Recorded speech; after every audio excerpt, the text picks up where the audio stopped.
Okay, today let's talk about emotion mind. In DBT, there's something called emotion mind, and it's when our emotions are in control. And so, if you've been in a situation where you sent something, you said something, you did something that you later regretted, chances are your emotions were in control and you were in emotion mind. Emotion mind can be loud, it can be very convincing, it can be quick. It's when we react first and think later.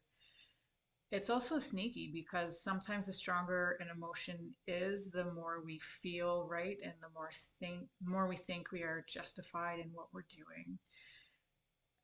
And emotion mind can seem reasonable when actually it's not. And so this is where emotions we think can be problematic, and it's when our emotions take control. So emotions are a part of being human. And so the idea isn't that emotions are bad or wrong or harmful. It's that we need to be more skillful in dealing with them. So if I'm feeling a positive emotion, I want to turn that into a mood. I want that emotion to stick around. Um, Left on its own, an emotion will come and go, but I can think about it more. I can turn an emotion into a mood. And so if I'm feeling a positive emotion, I want to do that. It's when I'm feeling a negative emotion, or an uncomfortable emotion. These are the ones that we don't want to stick around. These are the emotions that become problematic. And so, in reality, though, emotions are functional, even the messy ones. They give us information, they tell us when something is important, what something means to us.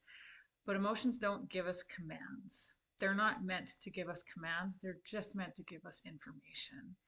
However, we sometimes take emotions as facts. Emotions aren't facts, emotions are just emotions.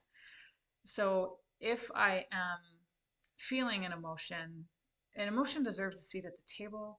It deserves one seat at the table. It can't take up all seats at the table.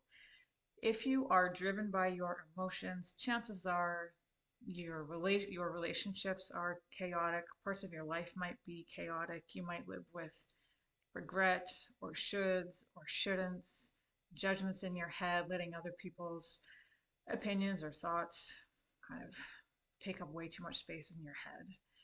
Um, and so the swagger comes in where you take a breath, you stop for a moment, and you use that moment to ground yourself, and you stop the emotion from taking more control. You stop the emotion from tempting you to act in a way that you are going to later regret, or act in a way that goes against your values and who you are. We don't want to take an emotion to drive our behavior that then is going to lead to regret. We want to feel emotions. We want to experience joy. We want to experience love. We don't want to experience pain, but it's going to happen. We don't want to be afraid of our emotions. So emotions aren't the problem.